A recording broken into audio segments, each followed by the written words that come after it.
बिस्मिल्लाहिर्रहमानिर्रहीम। अस्सलाम वालेकुम नाज़रीन, आप देख रहे हैं जम्मू कश्मीर की खबरों का number 1 network Gulistan JK news network, और मैं हूं आपका मेज़बान तजम्मुल इस्लाम। मेरे साथ हैं वीडियो जर्नलिस्ट आबिद कादरी। आज के मुल्क भर और जम्मू कश्मीर की चंद अहम खबरों के साथ नाज़रीन, आज के इस ख़ास शुमारे में आप देख पाएंगे जो कि हफ्ते का आखिरी प्रोग्राम होगा मंडे टू फ्राइडे। उसके बाद सोमवार को दोबारा मुलाकात करेंगे। इसमें आज आप देख पाएंगे कि इंडियन एडमिनिस्ट्रेटिव सर्विसेज में अब जम्मू कश्मीर के जो अफसरान हैं उन्हें बैरून रियासत या ज़ेर इंतज़ाम इलाकों की ओर रवाना किया जाएगा, जिनकी मुकम्मल सर्विस तकरीबन 15 साल से ज़ायद हो। और नए IS काडर में जो जम्मू कश्मीर काडर के लिए अब चूँकि काडर ख़त्म हो गया और इसमें अब अमगुट काडर में, जिसमें आपको मिज़ोरम गोवा वगैरह शामिल है, और वहाँ पर अब आपको अपने फ़राइज़ अंजाम देने होंगे। क्या है सारा मामला, थोड़ी देर बाद।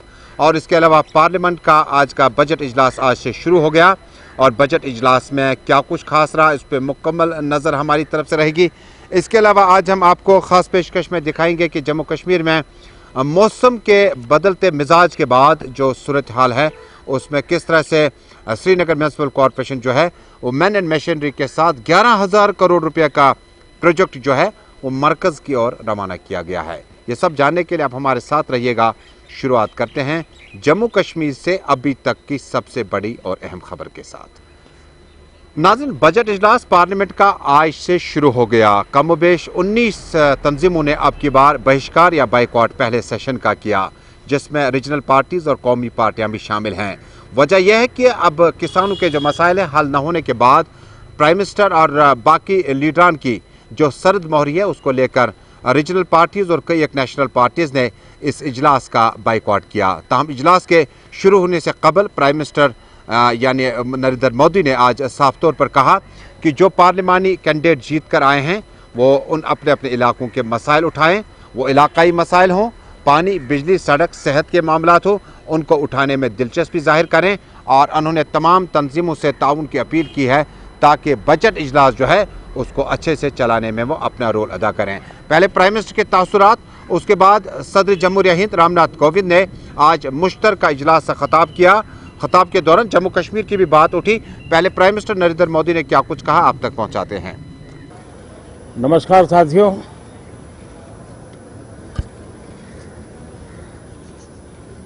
इस दशक का आज ये पहला सत्र प्रारंभ हो रहा है। भारत के उज्जवल भविष्य के लिए ये दशक बहुत ही महत्वपूर्ण है, और इसलिए प्रारंभ से ही आजादी के दीवानों ने जो सपने देखे थे, उन सपनों को, उन संकल्पों को तेज गति से सिद्ध करने का ये स्वर्णिम अवसर अब देश के पास आया है। इस दशक का भरपूर उपयोग हो, और इसलिए इस सत्र में इस पूरे दशक को ध्यान में रखते हुए चर्चाएं हो, सभी प्रकार के विचारों की प्रस्तुति हो, और उत्तम मंथन से उत्तम अमृत प्राप्त हो। ये देश की अपेक्षाएं हैं। मुझे विश्वास है कि जिस आशा और अपेक्षा के साथ देश के कोटि कोटि जनों ने हम सबको संसद में भेजा है, हम संसद के इस पवित्र स्थान का भरपूर उपयोग करते हुए लोकतंत्र की सभी मर्यादाओं का पालन करते हुए जन आकांक्षाओं की पूर्ति के लिए अपने योगदान में पीछे नहीं रहेंगे, ये मुझे पूरा विश्वास है। सभी सांसद इस सत्र को और अधिक उत्तम बनाएंगे, ये मेरा पूरा विश्वास है। ये बजट का भी सत्र है। वैसे शायद भारत के इतिहास में पहली बार हुआ कि 2020 में एक नहीं, हमें वित्त मंत्री जी को अलग अलग पैकेज के रूप में एक प्रकार से 4-5 मिनी बजट देने पड़े। यानी 2020 एक प्रकार से लगातार मिनी बजट का सिलसिला चलता रहा और इसलिए ये बजट भी उन 4-5 बजट की श्रृंखला में ही देखा जाएगा, ये मुझे पूरा विश्वास है। मैं फिर एक बार आज आदरणीय राष्ट्रपति जी के मार्गदर्शन में दो सदन के सभी सांसद मिलकर के उनके संदेश को आगे बढ़ाने के लिए प्रतिबद्ध हैं, प्रयासरत हैं। बहुत बहुत धन्यवाद। प्राइम मिनिस्टर की अपील आप देखते हैं कि इस अपील में कितना असर होता है, क्योंकि अपने अपने इश्यूज, नॉर्थ ईस्ट के अपने इश्यूज हैं, नॉर्थ इंडिया के अपने इश्यूज हैं और मेट्रोपॉलिटन सिटीज़ के अपने इश्यूज हैं, डेवलपमेंट के इश्यूज हैं, विकास के इश्यूज हैं और भी सारे मामलात हैं। किसानों के मुतालबात अपनी जगह हैं और भी कई एक मामलात हैं जिन पर मुल्क में जो सियासत है वो पार्लिमानी चुनाव के बाद जो नुमाइंदे चुन के आए हैं पार्लियामेंट की तरफ, उन्हें अपने इलाकाई मसाइल के साथ साथ मुल्क पर भी नज़र है और हक भी रखते हैं। इसी असना में आज सदर जमहूरिया रामनाथ कोविंद ने मुश्तरका पार्लिमानी इजलास से खिताब किया। खिताब के दौरान उन्होंने कहा कि मुल्क भर में तामीर और तरक्की का जाल बिछाया जा चुका है और गाँव शहर को जोड़ने का सिलसिला काफ़ी तेज़ कर दिया गया। नॉर्थ ईस्ट और जम्मू कश्मीर का तज़किरा करते हुए उन्होंने कहा कि मिलिटेंसी या पुरतशुद वाक़यात में कमी आई है और तामीर और तरक्की की ओर हमारा ज़्यादा ध्यान है। मेरी सरकार देश की एकता और अखंडता को चुनौती देने वाली ताकतों से निपटने के लिए हर स्तर पर प्रयासरत है। एक तरफ जहां हिंसा प्रभावित क्षेत्रों में विकास को बढ़ावा दिया जा रहा है, वहीं दूसरी तरफ हिंसा फैलाने वाली ताकतों पर भी कड़ाई बरती जा रही है। इसी का परिणाम है कि नक्सली हिंसा की घटनाओं में बड़ी कमी आई है और नक्सल प्रभावित क्षेत्र का दायरा सिमट रहा है। मेरी सरकार की विकास नीति को जम्मू कश्मीर के लोगों ने भी भरपूर समर्थन दिया है। कुछ सप्ताह पहले ही आज़ादी के बाद पहली बार जम्मू कश्मीर में जिला परिषद के चुनाव सफलता के साथ संपन्न हुए।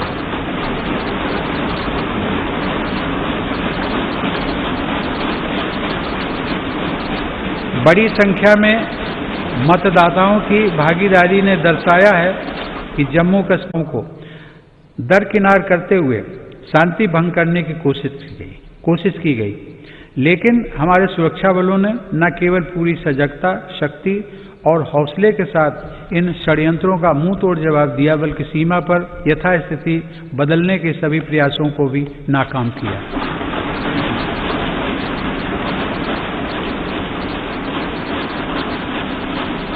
हमारे जाबाजों ने जिस संयम, शौर्य और पराक्रम का परिचय दिया, उसकी जितनी भी सराहना की जाए कम है। जून 2020 में हमारे 20 जवानों ने मातृभूमि की रक्षा के लिए गलवान घाटी में अपना सर्वोच्च बलिदान भी दिया। हर देशवासी इन शहीदों का कृतज्ञ है।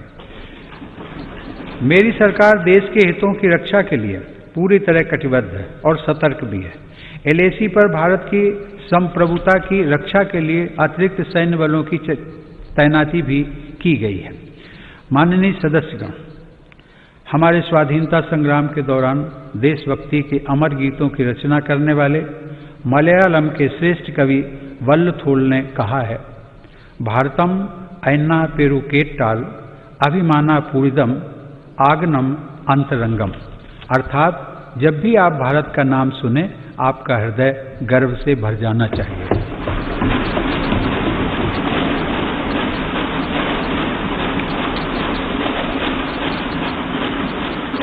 मेरी सरकार भविष्य के भारत की व्यापक भूमिका को देखते हुए अपनी सैन्य तैयारियों को सशक्त करने में जुटी है।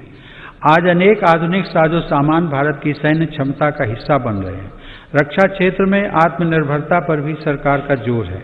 कुछ दिन पहले ही सरकार ने HAL को 83 स्वदेशी लड़ाकू विमान तेजस के निर्माण का ऑर्डर दिया है। इस पर 48,000 करोड़ रुपए खर्च होंगे। सरकार द्वारा मेक इन इंडिया को बढ़ावा देने के लिए रक्षा से जुड़े 100 से अधिक सामानों के आयात पर रोक लगा दी गई है। इसी तरह supersonic torpedo, quick reaction missile, tank और स्वदेशी राइफलों सहित अनेक अत्याधुनिक हथियार देश में ही बन रहे हैं। आज भारत रक्षा सामान के निर्यात के क्षेत्र में भी तेजी से अपनी हिस्सेदारी बढ़ा रहा है। माननीय सदस्यगण, Indian National Space Promotion and Authorization Centre अर्थात इन स्पेस का गठन स्पेस सेक्टर में बड़े सुधारों को गति देगा। आज हमें गर्व है कि इसरो के वैज्ञानिक चंद्रयान 3, गगनयान और स्मॉल सैटेलाइट लॉन्च व्हीकल जैसे महत्वपूर्ण अभियानों पर काम कर रहे हैं। परमाणु ऊर्जा में भी देश तेजी से आत्मनिर्भरता की तरफ बढ़ रहा है। कुछ महीने पहले काकरापार में देश के पहले स्वदेशी प्रेशराइज्ड हैवी वाटर रिएक्टर का सफल परीक्षण किया गया।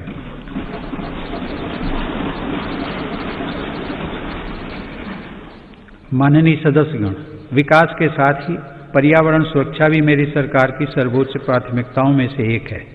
इसी संकल्प को लेकर भारत जीडीपी की इमिशंस इंटेंसिटी को वर्ष 2005 की तुलना में 2030 तक 33 से 35% तक कम करने के लक्ष्य पर काम कर रहा है।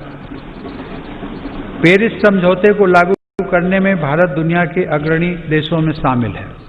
हाल ही में कच्छ के रेगिस्तान में दुनिया का सबसे बड़ा हाइब्रिड रिन्यूएबल एनर्जी पार्क बनाने का काम शुरू हुआ है। पिछले 6 वर्षों में भारत की नवीकरणीय ऊर्जा क्षमता में 2.5 गुना वृद्धि हुई है, जबकि सौर ऊर्जा क्षमता 13 गुना बढ़ी है। आज देश में कुल ऊर्जा उत्पादन क्षमता का लगभग 1/4 हिस्सा नवीकरणीय स्रोतों पर आधारित है।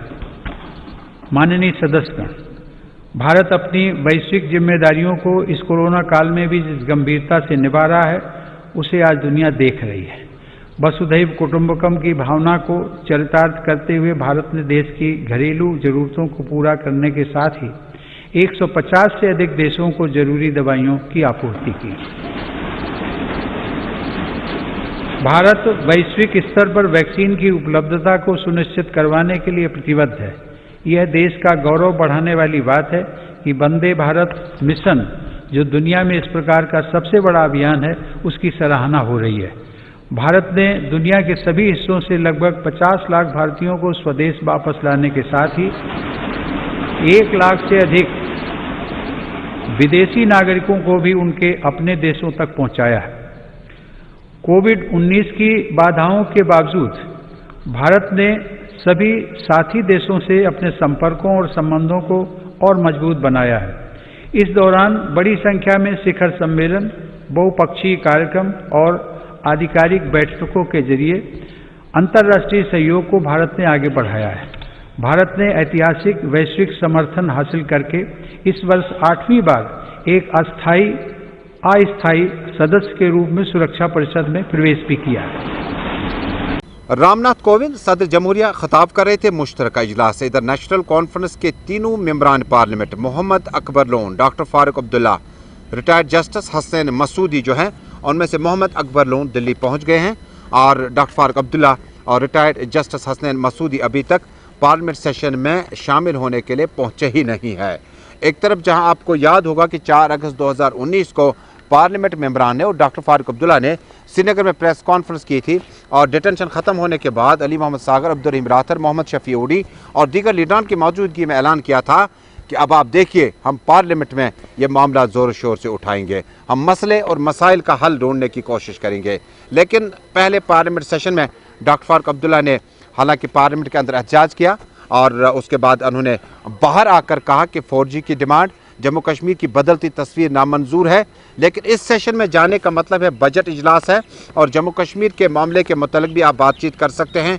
अब तमाम नज़रें, क्योंकि बीजेपी की जो मेंबर पार्लियामेंट है, चाहे वो राज्यसभा हो या लोकसभा हो, उनकी आवाज़ अपनी जगह है, उनके मामलात और उनके जो ख्यालात है वो अपनी जगह है। लेकिन नेशनल कॉन्फ्रेंस चूँकि पीपल्स अलायंस ग्रुप का डिक्लेरेशन की बानी मेंबर है, इसलिए नेशनल कॉन्फ्रेंस अब जम्मू कश्मीर की बदलती तस्वीर 4 अगस्त 2019 की तारीख के साथ फैसले के बाद अवाम में क्या कुछ पाया जाता है, देखने वाली बात होगी। सीनियर अब्दुल्ला के साथ साथ हसन मसूदी और मोहम्मद अकबर लोन जम्मू कश्मीर के मसाइल और 4G की डिमांड लगातार बढ़ रही है।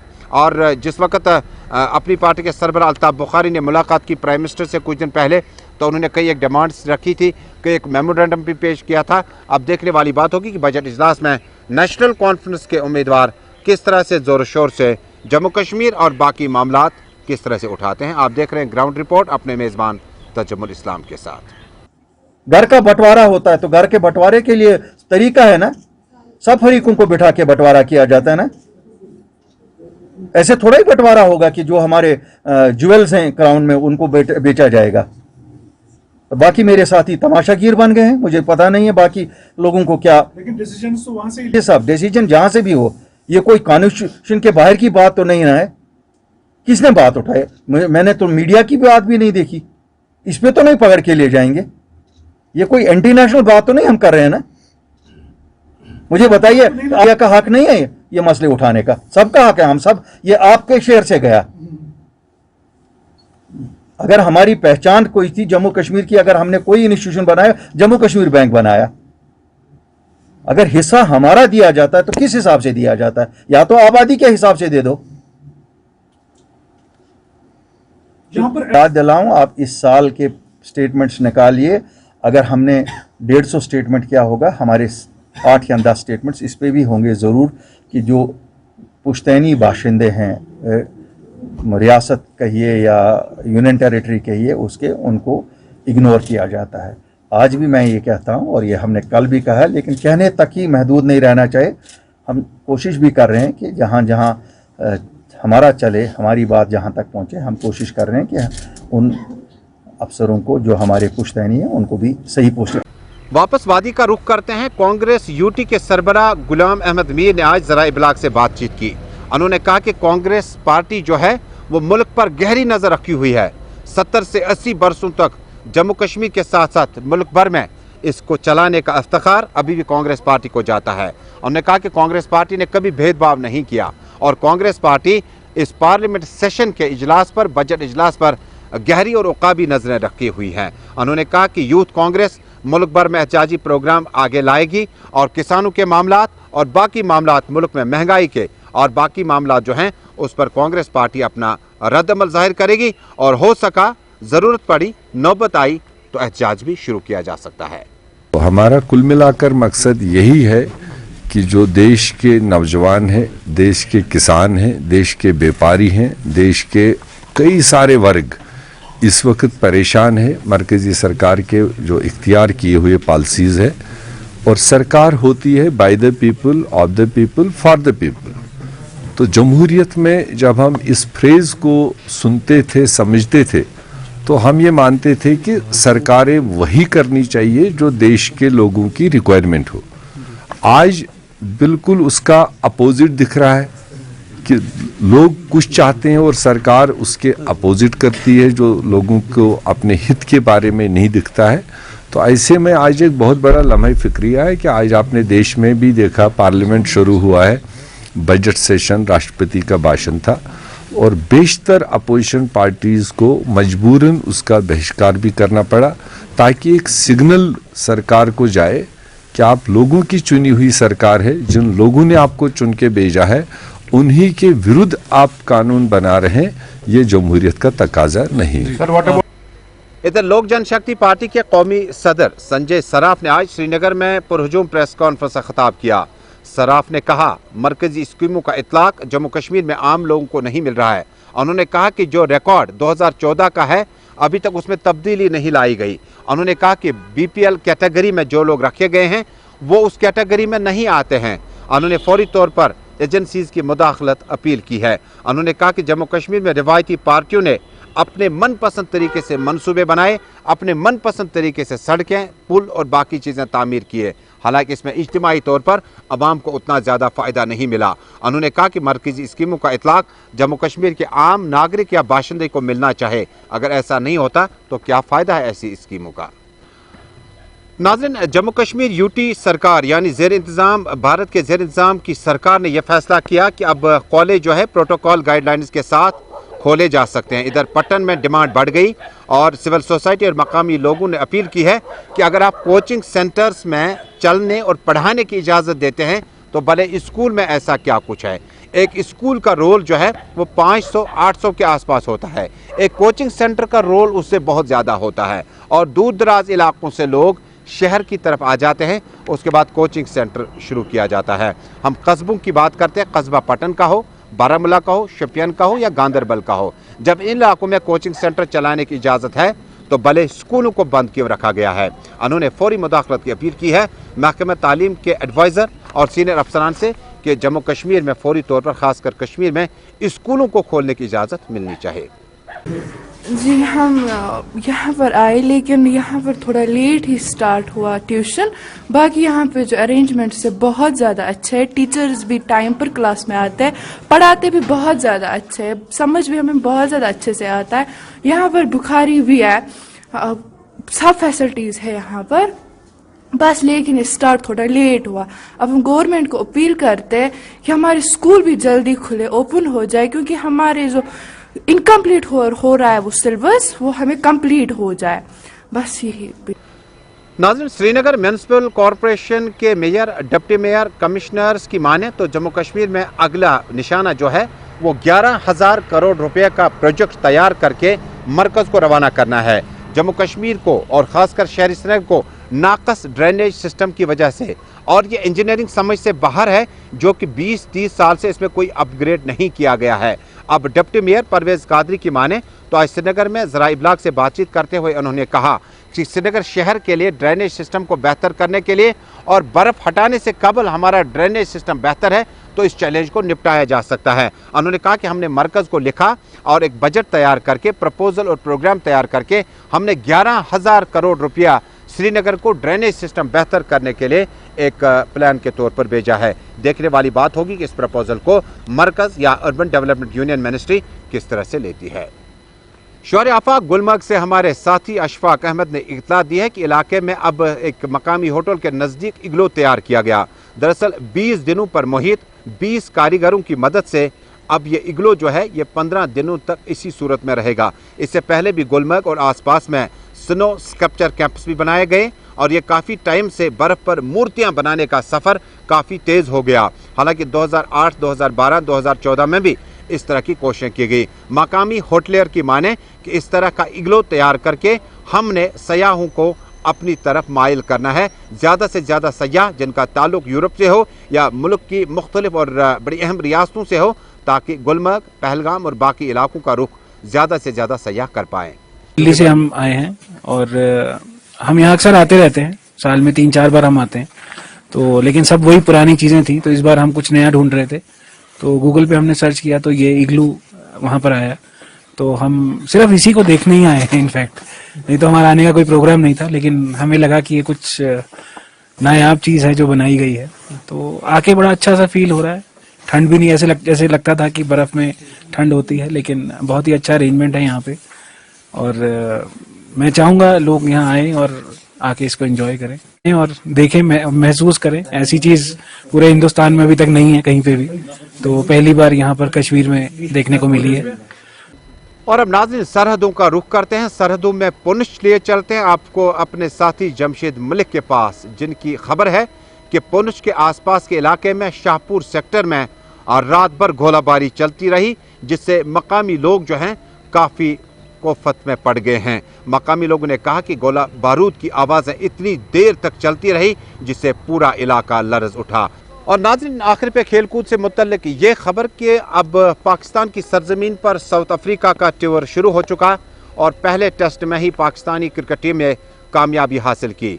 इसलिए ये खबर इंतहाई अहम है कि 2009 में अपना टेस्ट डेब्यू करने वाले फवाद आलम ने अपनी तीसरी सेंचुरी लगाई। 2009 से 2021 तक तकरीबन 12 साल का वक्फा है और इतनी तवील जदोजहद के बाद फवाद आलम ने अपनी जदोजहद अधूरी नहीं छोड़ी। सिलेक्टर्स ने उनकी जगह असद शफीक और हारिस सोहेल को ज़्यादा मौका फराहम किया, लेकिन फवाद आलम ने यह साबित कर दिया कि उनका स्टैंस भले ही स्टाइलिश ना हो, लेकिन चंद्रपाल जिन्होंने टेस्ट क्रिकेट में 11,000 से ज़ायद रन बनाए वेस्ट इंडीज़ के लिए, उनका स्टैंस भी क्रिकेट के नुक्ते नज़र से थोड़ा मुख्तलिफ था। सचिन तेंदुलकर, सईद अनवर और सौरव गांगुली के बाद विराट कोहली और उसके बाद बाबर आजम का स्टांस सबसे बेहतर माना जाता है। लेकिन फवाद आलम ने तीसरी सेंचुरी लगाकर यह साबित कर दिया कि अगर आप में सब्र है तो आप किसी भी चीज़ का मुकाबला कर सकते हैं।